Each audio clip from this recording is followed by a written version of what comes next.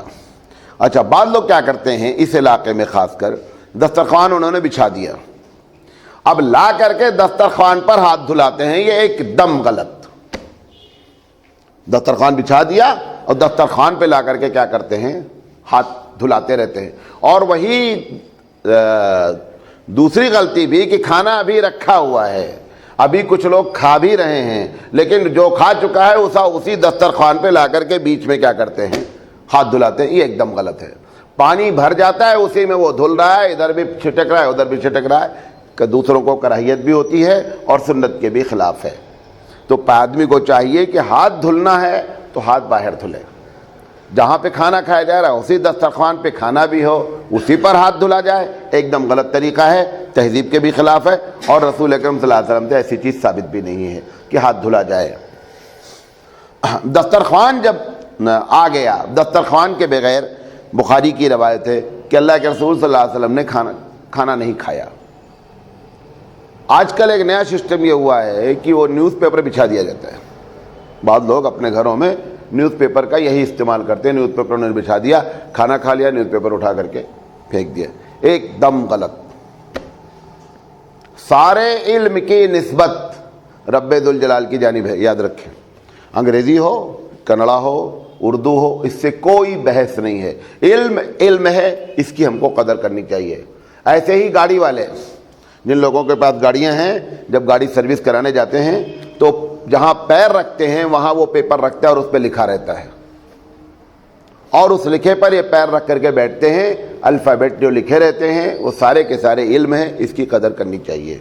اسی طریقے سے بعض لوگ اپنے گھروں میں پاپوش رکھتے ہیں، اس پہ ویلکم لکھا رہتا ہے، اس پر چڑھتے ہیں اور آتے اور جاتے ہیں۔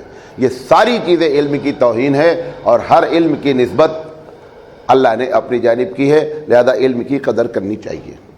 اس سے کنڑا، اردو، انگریزی سے کوئی مطلب نہیں ہے۔ تو پیپر بچھا کر کھانا ایک دم غلط ہے۔ ایک بات، اللہ کے رسول صلی اللہ علیہ وسلم، یہ بریکٹ کی بات ہے، کھانے سے متعلق نہیں ہے۔ اللہ کے رسول صلی اللہ علیہ وسلم کے زمانے میں ایک صحابی نشانہ لگا رہے تھے تیر کا، انہوں نے لکھا فے رے عین واو نون، فرعون۔ الفابیٹ الگ الگ رکھے، ملایا جاتا تو فرعون بن جاتا، ورنہ انہوں نے الگ الگ رکھے، اور اس کے اوپر وہ نشانہ لگا رہے تھے۔ وہ تو اپنی بغض للہ کو ظاہر کر رہے تھے کہ میں اس سے زبردست اندر سے کیا ہے، دشمنی رکھتا ہوں۔ اللہ کے رسول صلی اللہ علیہ وسلم نے دیکھا تو آپ نے فرمایا کہ یہ علم کی توہین ہے، گرچہ تم نے جو لفظ لکھا ہے فرعون وہ ٹھیک ہے، لیکن وہ لفظ ہے کیا، ایک الفابیٹ ہے، ایک علم ہے، لہذا علم کی قدر کرنی چاہیے۔ امام اعظم رحمۃ اللہ علیہ کے نزدیک اس وقت، آج کے 1350 سال پہلے کی بات بتا رہا ہوں، امام اعظم نے اس وقت فتویٰ دیا ہے کہ جو پیپر آپ علم کے لیے استعمال کرتے ہیں اس پیپر سے استنجا کرنا جائز نہیں ہے۔ اس وقت، جبکہ لوگ جانتے بھی نہیں تھے کہ پیپر سے لوگ کیا کرتے ہیں، استنجا کرتے ہیں، اس وقت آپ نے فرمایا ہے کہ اس سے پیپر جائز نہیں، کیونکہ یہ ایک اچھے مصرف پہ استعمال ہوتا ہے، لہذا اس کی توہین ہے۔ اس پیپر میں کچھ لکھا ہو، یہ بات نہیں کہہ رہا ہوں میں، سادہ پیپر بھی استعمال کرنا جائز نہیں ہے۔ اب رہا یہ جو آج کل ٹیشو ہوتا ہے، یہ جو ٹیشو پیپر ہے، اس پر آپ لکھ نہیں سکتے، اور لکھنے کی نیت سے یہ بنا بھی نہیں ہے، لہذا اس کا استعمال کرنا جائز ہے۔ بات کلیئر ہو گئی؟ اچھا، نبی کریم صلی اللہ علیہ وسلم کا جو دسترخوان تھا وہ گول تھا۔ اس کی وجہ یہ تھی کہ آج کے طریقے پہ جیسے ہم لوگ الگ الگ ایک ایک پلیٹ میں کھانا کھاتے ہیں، یہ عرب کلچر ہے بھی نہیں اور آج بھی نہیں ہے۔ عرب میں آج بھی بڑی پلیٹ میں رکھ دیں گے، سب لوگ مل کر کھا لیں گے۔ تو یقینی بات ہے وہ پلیٹ کیا ہوتی تھی، گول ہوتی تھی، تو اس کی ڈیزائن کا دسترخوان بھی گول تھا، ٹھیک ہے۔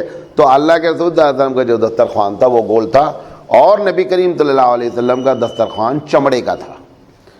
یہ کوئی خیر اتنا ضروری نہیں ہے کہ آپ چمڑے کا ہی دسترخوان رکھیں، لیکن اگر کوئی چمڑے کا دسترخوان اس لیے رکھتا ہے کہ رسول اکرم رکھتے تھے تو اس کو اس کے رکھنے کا بھی ثواب ملے گا، دسترخوان پر کھانے کا بھی ثواب ملے گا۔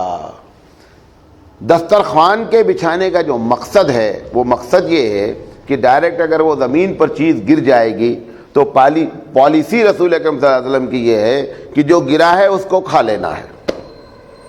جو کھانا کھاتے وقت جو دانے گرے ہیں ان کو کیا کرنا ہے؟ کھا لینا ہے. اب اگر آپ دسترخوان نہیں بچھائیں گے تو وہ ڈائریکٹ کس پر گرے گا؟ زمین پر. کارپیٹ اور فرش تو ہوتا نہیں تھا، مٹی ہوتی تھی، لہذا اس کی توہین ہوتی تھی. اس بنیاد پر یہ پورا کلچر ڈیولپ کیا گیا کہ دسترخوان پہ کھانا کھایا جائے کہ اگر کوئی چیز اس کے اوپر گرے تو اس کو اٹھا کر کھا لیا جائے. اللہ کے رسول صلی اللہ علیہ وسلم سید الانبیاء ہیں، اس کے باوجود بھی دسترخوان پہ جو دانے گر جاتے تھے نبی کریم صلی اللہ علیہ وسلم اس کو چن چن کر کھا لیتے تھے. میں نے ایک بزرگ کو دیکھا ہے دیوبند میں، تو انہوں نے دسترخوان پہ کھانا کھایا، اللہ والے آدمی ہیں. تو کھانا کھانے کے بعد ہم لوگ بھی کھانا کھا رہے تھے، تو دسترخوان جو اٹھایا گیا پلاسٹک کا تھا، یوز اینڈ تھرو نہیں تھا وہ جو آتا ہے، تو انہوں نے اٹھایا، بہت چھوٹے چھوٹے ذرات روٹی توڑنے کی وجہ سے گرے ہوئے تھے، اس کو چنا بھی نہیں جا سکتا تھا. تو انہوں نے ایک خاص جگہ پہ لے جا کر کے رکھا، میں نے اس کو جھاڑا. تو میں نے ان سے پوچھا کہ اتنی دور آ کر کے جھاڑنے کی کیا ضرورت ہے؟ انہوں نے کہا کہ یہ ذرات جو ہے نا وہ چونٹی کھا لیتی ہے، اور میں یہاں ہمیشہ یہاں چونٹیاں رہتی کیونکہ انہیں معلوم ہے یہاں ذرات جھاڑے جاتے ہیں. تو اتنا اہتمام کھانے کا فرمایا گیا. حضرت عائشہ صدیقہ رضی اللہ تعالیٰ عنہ کی روایت ہے کہ ایک دن ایسا ہوا کہ گھر صاف کرنے میں یا کہیں ایک روٹی کا چھوٹا سا ٹکڑا اللہ کے رسول صلی اللہ علیہ وسلم حضرت عائشہ سے کہیں چوک گیا اور گر گیا. اتفاق سے نبی کریم صلی اللہ علیہ وسلم آئے تو ان کی نگاہ پڑ گئی کہ روٹی کا ایک ٹکڑا جو ہے وہ ایسے پڑا ہوا ہے. آپ صلی اللہ علیہ وسلم نے اسے اٹھایا اور اٹھانے کے بعد جھاڑا اور جھا کر کے کھا لیا. کب گرا ہوا تھا یہ کسی کو پتہ نہیں. اور آپ نے فرمایا حضرت عائشہ صدیقہ رضی اللہ تعالیٰ عنہ سے کہ اس مالک کا شکر ادا کرنا چاہیے جس نے ہم کو رزق دیا ہے، یہ رزق کی توہین ہے. لہذا اگر کوئی ایسی چیز کھانے کی گر جاتی ہے تو اگر اس میں مٹی نہیں لگی ہوئی ہے اور جھاڑ کر کھایا جا سکتا ہے تو یہ سنت رسول ہے.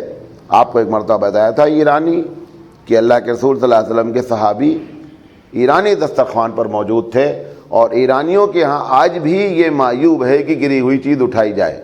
یورپ کا پورا کلچر یہی ہے، یورپ کا پورا کلچر یہ ہے کہ گری ہوئی چیز کو نہیں کھانا.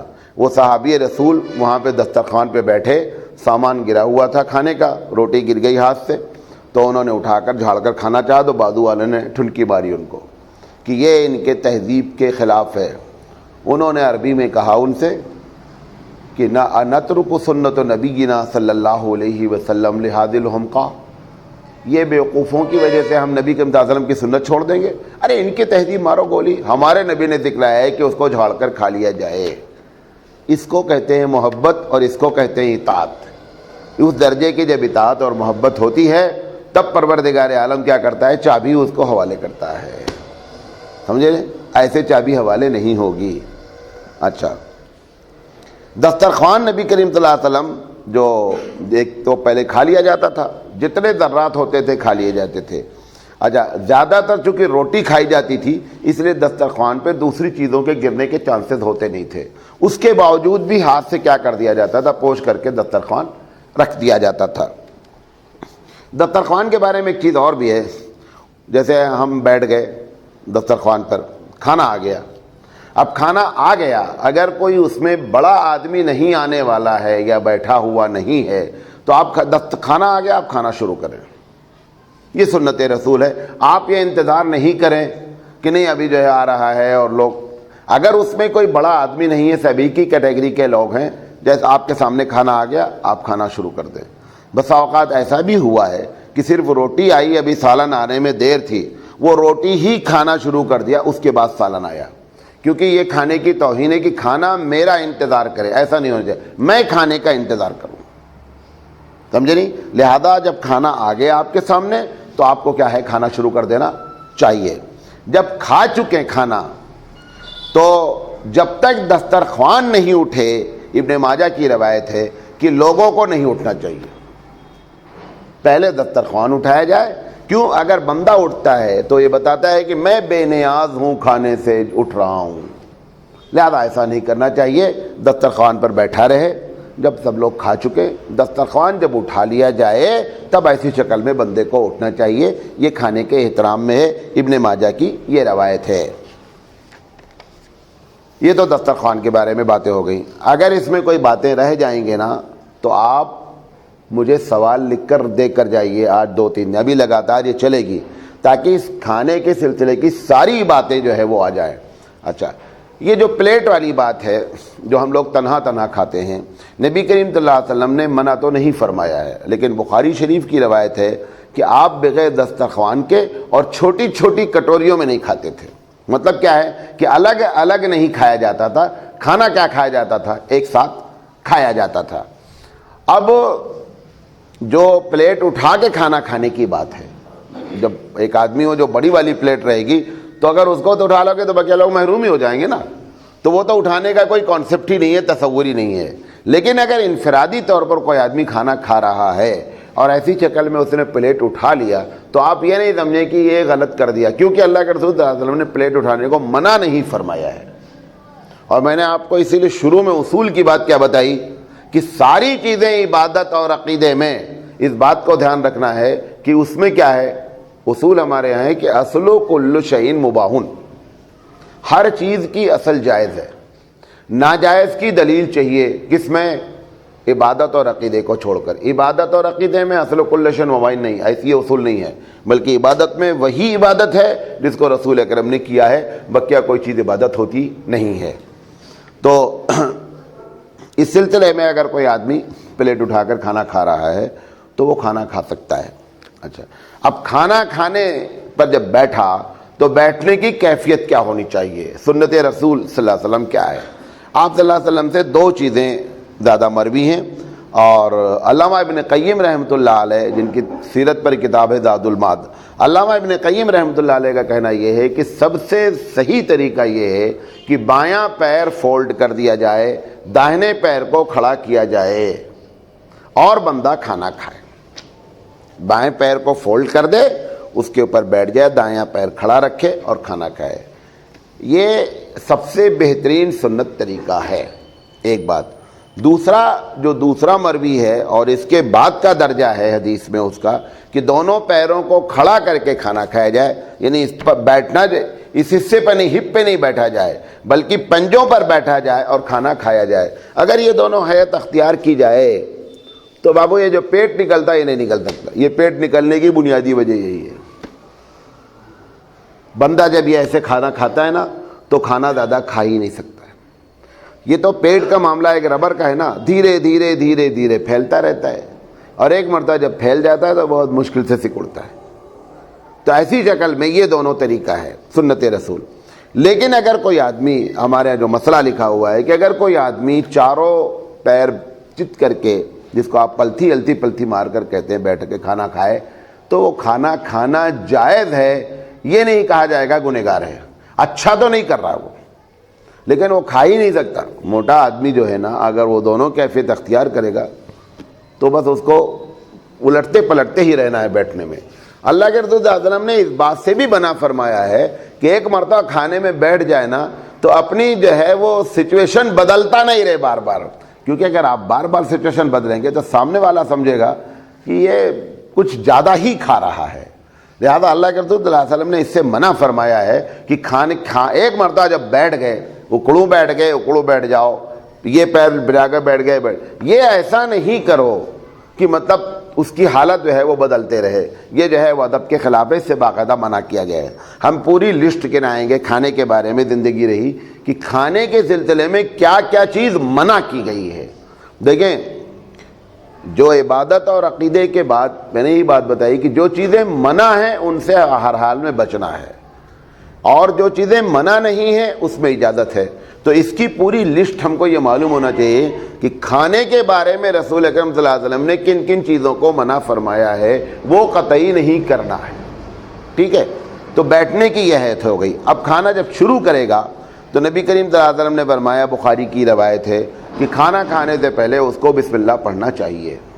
ایک مسلم شریف کی روایت ہے کہ جب کوئی بندہ گھر میں داخل ہوتے وقت اللہ کا نام لیتا ہے اور کھانا کھاتے وقت اللہ کا نام لیتا ہے تو شیطان اپنے ساتھیوں سے کہتا ہے کہ بابو اب اس گھر میں گزارا نہیں ہے اور اس کے کھانے میں اپنا شیئر نہیں، یہاں سے پھوٹو۔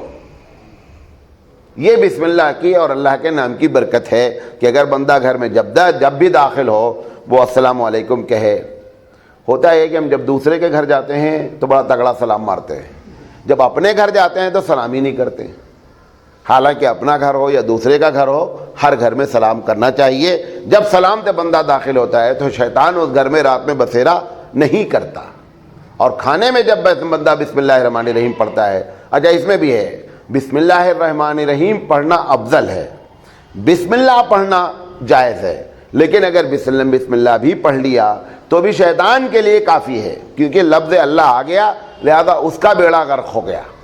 اللہ کے رسول صلی اللہ علیہ وسلم بیٹھے کھا رہے تھے، ایک بچہ آیا، دسترخوان لگا تھا اور جلدی سے آ کر کے جھپٹ گیا۔ حضور صلی اللہ علیہ وسلم شیطان آ گیا، آپ نے فوراً اس کا ہاتھ پکڑا اور ہاتھ پکڑنے کے بعد کہا کہ پہلے بسم اللہ کرو پھر داخل ہو۔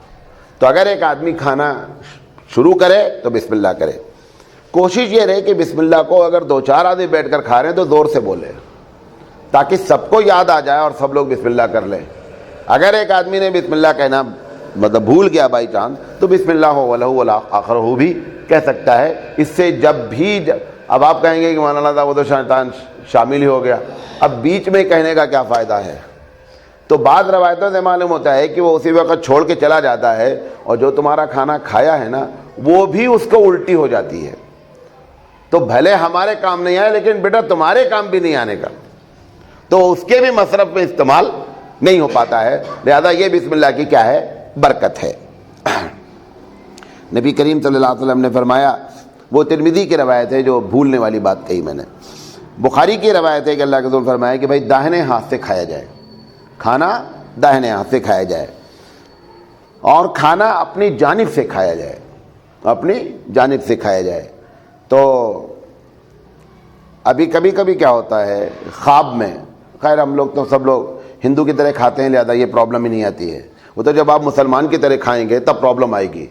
کس کھانا ایک خواب میں رکھا گیا، ایک پتیلی میں رکھا گیا، اب 4-5 آدمی مل کر کھا رہے ہیں، اب ہم کو دیکھنا مولانا صاحب کو مرغی کی ٹانگ پسند، وہ آگے ہے۔ ابھی ایک صاحب نے ایک SMS بھیجا تھا کہ وہ مرغی کی ٹانگ تھی تو مل کے کھا رہے تھے، تو اب مولوی صاحب کو کھانی تھی مرغی کی ٹانگ، حالانکہ مولوی صاحب کہنے کی ضرورت نہیں، کوئی بھی ہر ایک کو پسند ہے، مولوی معلوم نہیں کیوں اس کے پیچھے بدنام کی پڑے، بھائی کس کو نہیں پسند، سب کو پسند ہے۔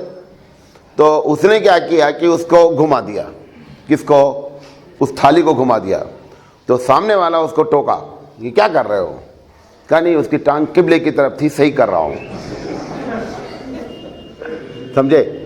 تو ایسا نہیں کرنا چاہیے، کھانا جو رکھا ہے جو آپ کے سامنے ہے اس کو کھانا چاہیے۔ اللہ کے رسول صلی اللہ علیہ وسلم نے فرمایا اپنے آگے سے کھانا چاہیے، آگے سے کھاتے کھاتے آپ بڑھتے جائیں گے، اس کے بعد بیچ میں ایک دیوار بن جاتی ہے۔ لیکن یہ سب جب یہ تو جماعت والوں کی وجہ سے لوگ کھانے لگے، ورنہ ہندوستان میں اس کا رواج ختم ہو گیا تھا، لوگوں کو معلوم بھی نہیں تھا کہ یہ 4-5 آدمی مل کر کے کھا سکتے ہیں۔ اچھا یہ ہے جو 4-5 ہم بھی کبھی زندگی میں نہیں کھائے تھے، تو جماعت میں گئے تو کھانا پڑا۔ تو یہ اینٹی بایوٹک تکبر ہے، کیونکہ اگر آپ کی ناک ہے نا آپ کھا سکتے نہیں، اور وہ ناک ہی تکبر ہے، وہ توڑنے کے لیے یہ جماعت والوں نے رکھا ہے، یہ اینٹی بایوٹک ہے۔ اور اللہ کے رسول نے چونکہ اکٹھا اسی لیے کھایا کہ اس میں بندے کا تکبر ختم ہو جاتا ہے، سمجھے؟ یہ جو ہم اتنے ایسے لوگ ہیں گھر میں، ابا کا گلاس ہے، بیٹی میں ویسے پانی نہیں پیوں گی، کیوں؟ جس کلچر میں ہم ڈیولپ کرا رہے ہیں ان کو، وہ کلچر ہے چھوا چھوت کا۔ ہندوؤں کے ہاں تو جب کھانا دیتے ہیں برہمن وغیرہ، تو روٹی کو آپ اگر ہاتھ میں ان کے پکڑ لیے تو تمہارا ان کا دونوں کنیکشن ہو گیا نا روٹی سے، تو یہ نہ آپ ناپاک ہو گئے، کون؟ وہ دینے والا۔ اگر آپ نے پکڑ لیا کھانا کھاتے ہوئے روٹی برہمن کے یہاں، مطلب وہ کیا کرے گا؟ ایسے پھینکے گا۔ اگر آپ نے، ہم لوگوں کا کیا ہونا، میں ایک جگہ کھانے پہنچ گیا، اب اس نے روٹی پکڑائی، ہم نے سوچا اس کی روٹی کی توہین ہم نے پکڑ لیا، اب ہم دونوں کنیکٹڈ ہو گئے۔ اب اس نے کیا کیا کہ وہ وہیں چھوڑ دیا، کون چیز؟ روٹی کی ٹوکری، جا کر پہلے ہاتھ دھلا، اتنا تیز تو کرنٹ کام نہیں کرتا جتنا وہ روٹی کام کی, سمجھے؟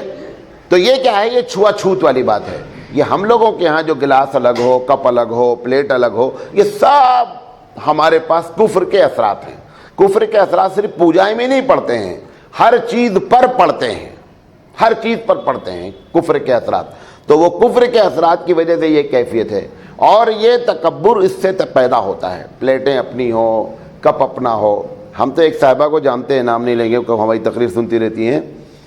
ایک صاحبہ کو وہ اپنا کٹورا لے کے چلتی ہیں, یعنی کسی کے کٹورے پر بھروسہ ہی نہیں, اپنا کٹورا لے کے چلتی ہیں. جب وہ کھانا کھاتی ہیں, پانی پینا ہے ان کو, تو میں نے کہا کہ پلیٹ بھی رکھتے ہیں لیکن کٹورا تو ضرور رکھتے ہیں. تو کٹورا وہ اپنے کٹورے میں پانی پئیں گی, اپنے کٹورے میں چائے پئیں گی, کیونکہ دنیا کے سارے کٹورے ناپاک ہیں. حضرت عمر رضی اللہ تعالیٰ عنہ ایک جنگ سے واپس آ رہے تھے, چرچ کے قریب سے گزرے, اس کا بہت بڑا ایریا تھا. تو اس کو معلوم ہوا کہ عمر بن خطاب آ رہے ہیں, تو اس نے کہا حضرت آج ہمارے یہاں لنگر ہے, آپ سب کی دعوت ہے. حضرت عمر رضی اللہ تعالیٰ نے کہا ٹھیک ہے. تو آ کر ایک صحابی نے کہا حضرت عمر سے, امیر المومنین, یہ جس میں کھانا پکائے گا نا اسی میں سور بھی پکاتا ہے یہ, اور ہم لوگوں کو بھی اسی میں کھلائے گا. تو حضرت عمر رضی اللہ تعالیٰ نے کہا اچھا ذرا معلوم کرو کہ وہ جو برتن جس میں پکانے جا رہا ہے نا, وہ برتن مٹی کا ہے یا لوہے کا ہے. تو جا کر کے معلوم ہوا کہ بھنڈارا جو ان کا ہے وہ اس میں لوہے کی کڑاہیاں ہیں, پکاتا ہے. تو حضرت عمر رضی اللہ تعالیٰ نے فرمایا کہ اس کو آپ دھلوا دیں, اور دھلوانے کے بعد اگر وہ مٹی کی نہیں تو مٹی کی ہوتی تو آبزرو کرے گی, مٹی کی ہے نہیں لوہے کی ہے, لہٰذا اس کو دھلوا دیجیے جب پاک ہو جائے. کیوں, جتنے ہوٹل میں بیٹھ کر کے آپ پیتے ہیں, سب تہجد گزار پانی پی رہے ہیں اس میں. وہ جو ہم لوگ ہوٹل میں روزانہ چائے پانی کر رہے ہیں, وہ کیا کرتے ہیں, سور بھی کھا کے پانی اسی میں گلاس میں پیتے ہیں, شراب بھی پی کر پیتے ہیں.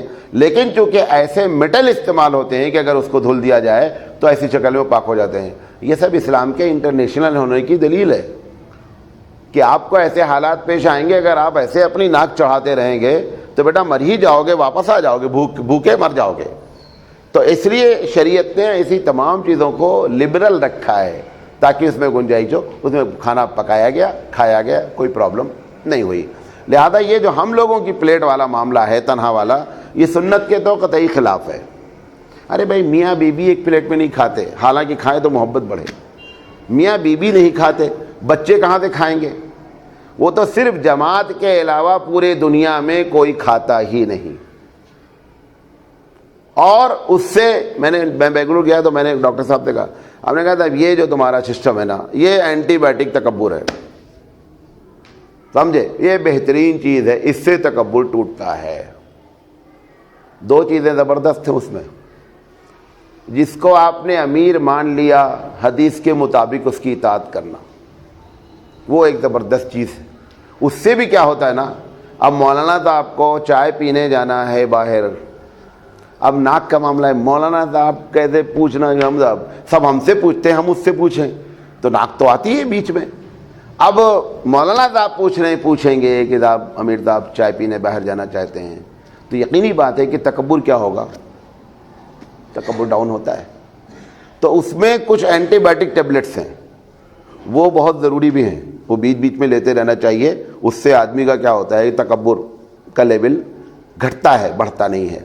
بہرحال یہ جماعت کی ایک دین ہے کہ ہم لوگ ایک ساتھ مل کر کھانا کھا لیتے ہیں. اچھا بھی لگتا ہے. پہلے مرتبہ نہیں اچھا لگا, ہمارے علاوہ کوئی بولے گا نہیں, سب باتیں وہ بولے گا بہت اچھا لگا ماشاءاللہ. اچھا نہیں لگا پہلی مرتبہ جب کھائے, لیکن پھر میں نے اس کا پورا تجزیہ کیا. تجزیہ کرنے کے بعد اب اس کے بعد ہم نے اس کا جب سنت سمجھا, تب اس کے بعد ہم کو اسے مزہ آیا کھانے میں, کھاتے رہے, کوئی پرابلم نہیں ہوئی, سمجھے نہیں.